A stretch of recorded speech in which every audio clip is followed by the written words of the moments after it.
Voting isn't just going to the polls anymore on election day. Options like early voting, mail-in voting, and ballot drop boxes are available to more voters and are growing in popularity. How to Vote is a tool created by Democracy Works, and it breaks down the options your state offers by forecasting a ballot, empowering you to decide where and when to vote. Democracy works best when we all vote, but misinformation and confusion about election procedures have resulted in low voter turnout. How to Vote takes the guesswork out of the voting process. It is easy to use and helps folks from all over the country overcome many of the process barriers to voting. It is committed to helping you vote no matter what. You can use the How to Vote tool to sign up for election reminders, see what's on your ballot, get step-by-step assistance requesting your mail ballot, explore your options for returning your mail-in ballot, check your voter registration status, and find your local polling site, and make sure that you have an appropriate ID to bring with you. Decide when and where you'll vote this year at howto.vote. Hello and welcome to the formal review. Today, we will be looking at the 2018 film, Halloween. Now sit back, relax, and enjoy the review. Hey everybody, welcome back to the formal review. Today is kind of a special episode, especially because it's right around the Halloween holiday, and I think that's what really works well about this film and also all of the rest of the films, is that it gets you in the mood for this kind of spooky time of the year where things go bump in the night. You always look over your shoulder as you walk the dog at night. I think that's one of the things about this time of year that I really like. I also really like dressing up, doing a really awesome costume, but that's neither here nor there. Today, we're going to talk about not only going into the current film, but also going a little bit into the original film, and you can't really understand the world that this film takes place in without knowing the original. And I definitely suggest, before watching this film, definitely go back and rewatch the original film from 1978. But before I get into any more details about the films in general, I want to also say that there may be some spoilers in my review. However, I will do my best to keep everything vague, as I always do, so not to ruin the movie for you. And I definitely suggest you should go watch all the movies before listening to what I have to say about it. But if you really don't care about that, keep listening. Halloween is a slasher film directed by David Gordon Green and written by Green himself, Jeff Bradley, and Danny McBride. And the film stars Jamie Lee Curtis, Nick Castle, Judy Greer, Andy Matichak, Will Patton, and Virginia Gardner. It is technically the 11th installment in the entire Halloween franchise, film series, whatever you want to call it. However, it completely negates pretty much all of them except for the original, because this is a direct sequel to that original film. It disregards pretty much the continuity of all of the other films. It's been 40 years in, honestly, real time, but also in the film world since Laurie Strode, played by Curtis, got bombarded by the masked killer Michael Myers, played by Castle, who is also the original Michael Myers, went through her hometown of Haddonfield, Illinois, killing her friends and doing a lot of harm on her life. Since then, she has become a grandma, a rapid survivalist, and has a lot of guns in case the day that Michael escapes the prison that he has been put in. Thanks to whatever reason, that day is here. And of course, yes, it is Halloween. Now, one thing that I think Green does a really good job here with directing, I think he is able to keep you on the edge of your seat in a way that brings Michael as being this entity that you should be in fear of. There's a line in this film, Laurie says, "Do you believe in the boogeyman?" And just, well, I believe in Michael Myers, who killed. And Laurie says, well, you should believe in it. And that's the thing that this movie's trying to push forward. This film makes the case for he is a force to be reckoned with. He is going to kill pretty much everyone who stands in his way. It's not going down the road to people who are avoiding responsibilities. No, this is pretty much just anyone who stands in his way, you're going to die. Doesn't matter if you're innocent, doesn't matter if you're a bad person, you're going to die. That's just how it is. And I mean, that is a typical, I would say, slasher film, but Michael is such an embodiment of what is evil that it works extremely well. And I think some of the kills in this are, one, very gruesome just in when you see the kill on screen, but I think also one of the more powerful kills are the ones that happen off screen, because when you see what the aftermath of what happens off screen, you start imagining in your head, how did it get there? How did he do that? And that's also what keeps on forcing the fact that Michael is a force to be reckoned with. As with the original, the music is great. With John Carpenter's original score, I think you obviously have that fandom of these writers and this director, and it's honestly a film that's made by Carpenter fans for Carpenter fans, and that's something that you definitely admire when it comes to Green's work on this sequel. Jamie Lee Curtis, I think, does an amazing job in this film. I think that she has dug herself into the Linda Hamilton of the Terminator franchise. Linda Hamilton in the first Terminator film is basically a relatively speaking innocent girl, to where when you see her again in Terminator 2 Judgment Day, she has become this person who has been put into a mental hospital because she's deemed unworthy to take care of her son, and the son gets put up into an adoption, and this film does pretty much the exact same thing to our Laurie Strode, and I think that really does work well. The difference is that she doesn't go into a mental hospital, but she's been weaponizing herself. This former babysitter and hardcore person will honestly keep you on the edge of your seat pretty much the entire film. Now, she's not just a character that is going to be just a strong woman type of the film. This character is going through a lot of PTSD. She obviously has had a very stressful life preparing for this moment, not only from a physical point of view, but also from a mental point of view. And even with all of that preparation to face this monster, she still can't handle it. It's still a huge problem in their life, and I think that Jamie Lee Curtis knocks that out of the park. You get that intense emotion of how much Michael has had control on her life. She's lost connection with her daughter, played by Greer, and her granddaughter, played by Maciejczak. And I think that's one thing that this film does really well, is going into the character of Laurie a lot more than the original film.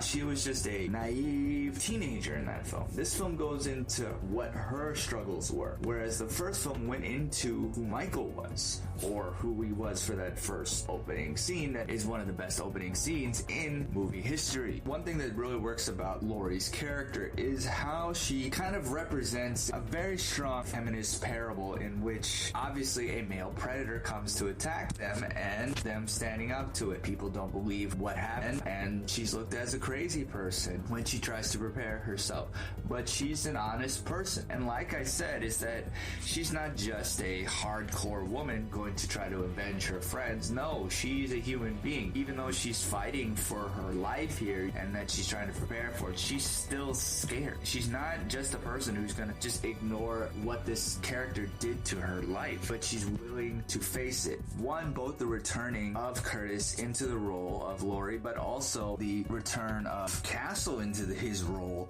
I think it works really well because these characters have obviously aged, but they are still the same people that we know from the first film. And I think that works really well. I think why this film really works as a sequel is because it looks into the Laurie side of things and looks into her experience. And that's such a powerful message because how the original film looked in that opening scene, who Michael was, what drove him to being this monster. It was because his older sister was not taking care of him like it should be. In the original film, look into Michael's psychology a little bit more, because you see is that he has a, relatively speaking, a very simple mind.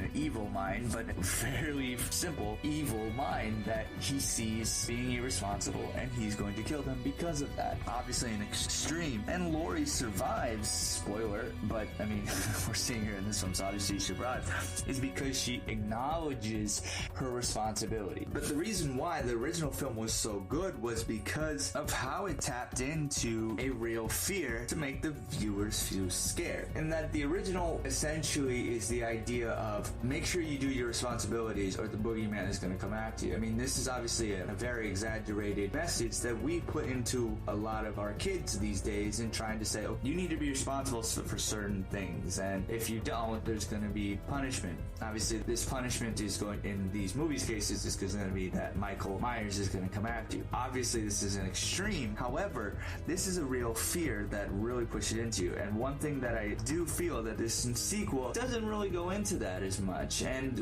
while it does everything else well, I do think that took away from it a little bit, and it doesn't really capture capture 100% what the original Halloween film was about. But even though it looks into Laurie a lot more and definitely has some applicability to a lot of social issues, the film itself is no longer a horror film. It's no longer dealing with fears. It's slasher. It's dealing with this character that doesn't really have much going for him aside from that he wants to kill pretty much everyone. And that's a problem with the film by itself. If you tie in the original, then you get a little bit more into it. But I think that when you look at it as a film individually, I think that is something that definitely is a problem with this, is that it just ends up being very similar to other slasher films.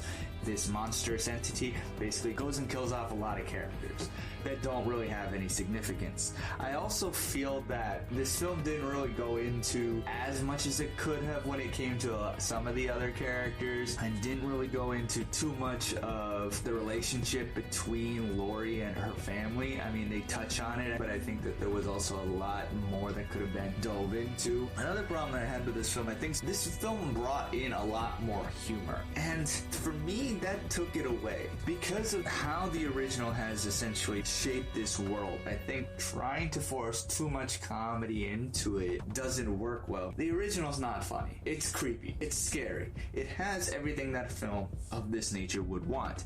And I honestly think that that comedy issue is honestly due to Danny McBride's writing. I think that obviously he's done a lot more comedic roles, and I think that that writing issue is probably due to him. While it's nice to go into a film that have funny lines in it because of how it applies to the story, such as those in Get Out, whereas in this film, it's kind of out there. And while I laughed in the moment, it kind of took away from the scariness of the overall film. And I still have a big problem with it, is coming out of this film, I didn't feel creeped out. I didn't feel scared. Yes, Michael is a powerful entity, and yes, he's going to kill everyone in his path, but I didn't come out of the movie theater looking over my shoulder. I saw the original in theaters last year for the first time on the big screen, and this movie came out in 1978. I came out creeped out. I've seen the film before many times, but it has a much deeper impact on the viewer, at least in my opinion, than this one did. Michael, to me, wasn't scary. He was a powerful force to be reckoned with, sure, but he wasn't scary to me. And I think because, for me, slashers aren't scary, I think that there's gotta be some type of other fear that the film taps into, like the original did. And I think that that's something that a lot of horror classics tap into. And this film just doesn't do that. Given that, though, I do think that this film is a lot of fun. If you go see it at night, go see it with a bunch of friends. You should have a good time. I had such an enjoyable experience seeing this in the theater. We had the quiet people who couldn't say a word while watching this. Then you had the people who were loud and say, "Oh, you better not go in there," or "You better run away." Like, I mean, that. And one thing I do want to give a shout out to is one of the young kids in this film. I think he was absolutely hilarious. And honestly, given the situation, he had the right idea.